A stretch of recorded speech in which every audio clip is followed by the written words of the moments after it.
Hello guys, welcome to my next MondAI BAIgel episode. A guest for today is Dr. Bartosz Sujecki, who is a Dutch and German attorney, who is head of IP and IT law in Van Diepen van der Kruif Advocaten, and also experienced AI member of AI committee of ITechLaw Association. Bartosz, it's great you could join me.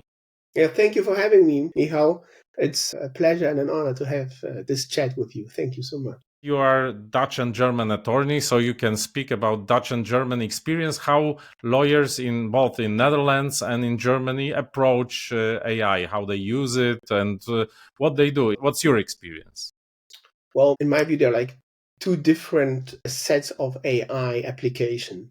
The one AI application is where law firms are experienced themselves to use AI tools in their daily business. So just say they buy products of different vendors that have AI application, use ChatGPT, for instance, in their own work, provide an environment for ChatGPT and closed environment. So they give that knowledge to their clients and to their staff. This is the one side. So application of AI in your daily practice. The other side is that you have clients applying AI tools and you have to do the contractual part. You have to see who is liable, how does it work. So more of the advising part of AI. So, and the experience is, it's a twofold. I mean, everybody's talking about AI. Everybody is discussing the opportunities of AI as well as the fear of AI, but nobody has really applied. Everybody's trying a little bit to do something with it. Huh? I don't think that there are at this moment really programs, software applications in the legal market that are as far that can be used on a daily basis with AI. I think a lot of things is just to look how it works. I've heard that Microsoft is providing for Office 365 tool where you can kind of check your emails. You type in, I got an email from Bartosz Sujecki, and what does it say? So it looks all those files, so it kind of makes your life easier. So it facilitates actually your legal work. On the other hand, there are also tools that scan documents. One of the examples that I've heard of, there are tools that help during due diligence. So they check actually those documents. It provides you, is it a red flag, or is it a green flag, or is it an orange flag? So they make the check by themselves. And you can apply this to very standardized documents where you check one by a human being and the rest, for instance, by an AI, by a machine learning tool. So this is one part. The second part is, advising clients with it. I had a client, or I still have a client who is using AI within machines and software applications that are, machine learning. And there you have really interesting topics because the machine as such is not a big problem. It existed all the time. Just imagine you have a car. The car as such, it has four wheels, it has an engine. It's like, what the interesting part is the software that is then using that AI, or is the AI tool. What topics are interesting there is, of course, the accessibility of the software with the car, the connection. The software is somewhere in the cloud. So how do you provide that? How do you regulate that? Who is liable in such situation? And of course, the outcome, which is a big issue, who is the right owner of that? The car producer, the software producer, the person who is driving the car, or the owner of the car. It can be all those different things, and that makes that whole situation very interesting. I discussed the topics with some of my guests. Whose are inputs, whose are data scrapped if they are collected from databases we don't know, whose are outputs if they are AI generated, if I provide a two words input and get very wide output, whose it is. What's the Dutch or German approach to IP connected, linked with AI? Well, I think we don't have really an approach yet. You discuss really a lot of things. Mm-hmm. It's good for the academic life, and there are different opinions, and people are really, discussing that situation. For the Netherlands, I know right now there was not a decision Okay. on the ownership of AI.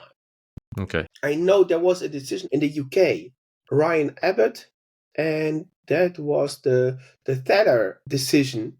Mm-hmm. They started a series of proceedings where the machine learning tool made an invention, and they tried to file a patent application, and they say that the machine learning tool is the inventor of it. Mm-hmm. And the Court of Appeal in the UK decided that not the machine learning tool cannot be an inventor because it's not a human being. Mm-hmm.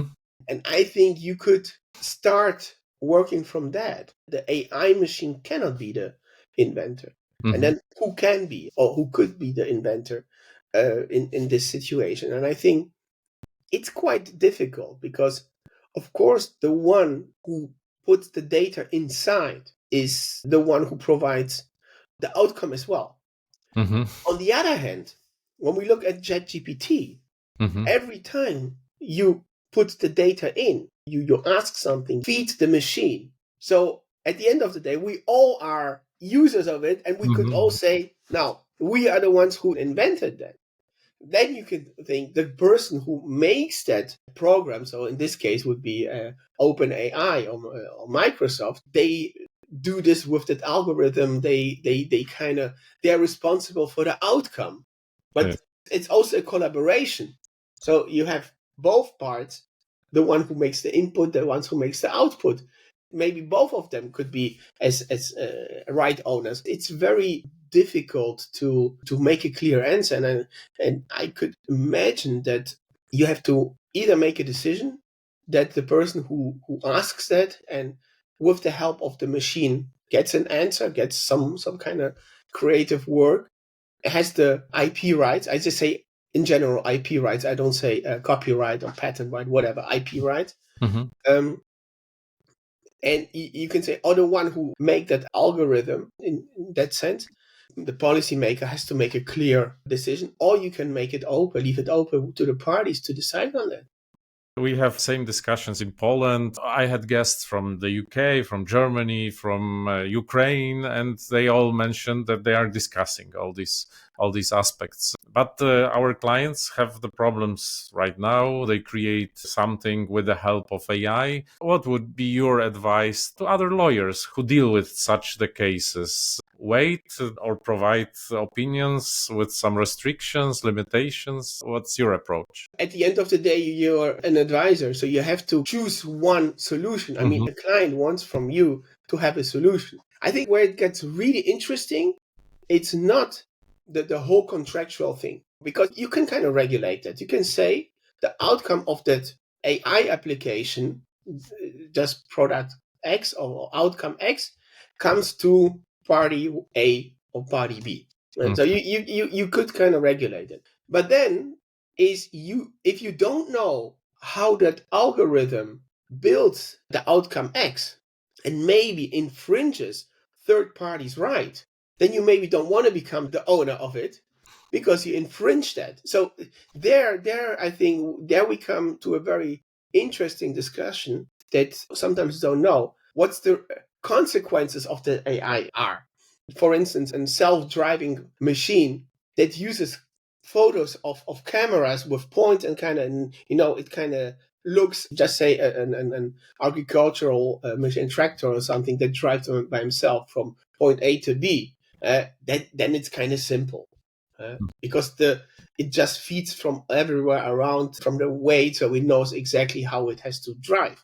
So here you don't have that risk that the outcome is might be an infringement. Mm-hmm. So it really depends on the project, on the product, and it depends as well on the situation, which way you will choose, and also of the parties. I mean, you have, just to be honest, you have always one stronger party, contractual party, and one weaker one. So.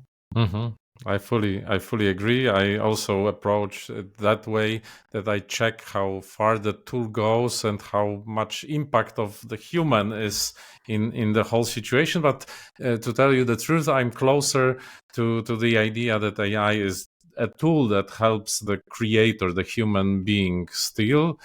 So I fully agree with you. Finally, I would like to ask you one last question, because you are in AI committee of ITechLaw. So it's a big association linking lawyers, tech lawyers from the whole world. What's your, as an AI committee, approach to AI? Do you plan to do some self-regulation or suggest some regulation to tech lawyers? Well, we worked on a white paper, and we released that 1.5 years ago. I didn't participate in that project back then. So what they made is kind of some self-regulation, introducing the problem. What is the behind that problem? And right now we have 3 working groups. The first one is looking on the regulational part. I'm taking part in that group. We look at the different hard laws and soft laws in the different states, and try to put them down in what is regulated, how is it regulated, that every one is having a sort of overview to see, for instance, how is it in Poland, how is it in Germany, in the Netherlands. That's one part. The other part, which I think is more interesting, is how to formulate standard clauses in AI agreements. What is the best practice in AI agreements? What should you take care of? So this is the second project, and the third project is, I think, kind of the follow-up of the white paper, to produce an publication, for instance, for the European Commission to check this topic, check that topic. I'm a little bit skeptical on the AI Act, because I think that the European Commission might use that AI Act as a sort of GDPR. They were very successful with the GDPR, and right now they want to say, hey, we are doing the standards here for the AI. What I'm a little bit afraid of is the technique can be much faster than we think, as for the regulation. So it must be regulated, in my view, very neutral, technology neutral, there, so we can actually use it in over the 10 years. And I'm afraid that this will not happen, that this might be a little bit of a problem here. An interesting case was that British case, where they applied a motion on the AI application, which is from 1700 or something. So that shows that maybe, and this is maybe provocative what I'm saying, that we maybe do not have to regulate AI, and we already have those tools for AI. We just should be creative enough to use those tools to regulate AI. So this could be an interesting idea to examine, maybe in an academic paper, if that would be, if we need to really use new regulations for AI. I agree. It can be a bit too late to impact the whole world like GDPR. I can agree that somehow we need to reinterpret the law, existing law, to solve some problems. I keep my fingers crossed for the projects you have in ITechLaw Association. Thank you for very interesting discussion and for your impact on this field of AI and law. Thank you Thank you so for much. being here. Thank you so much for having me here. Thank you.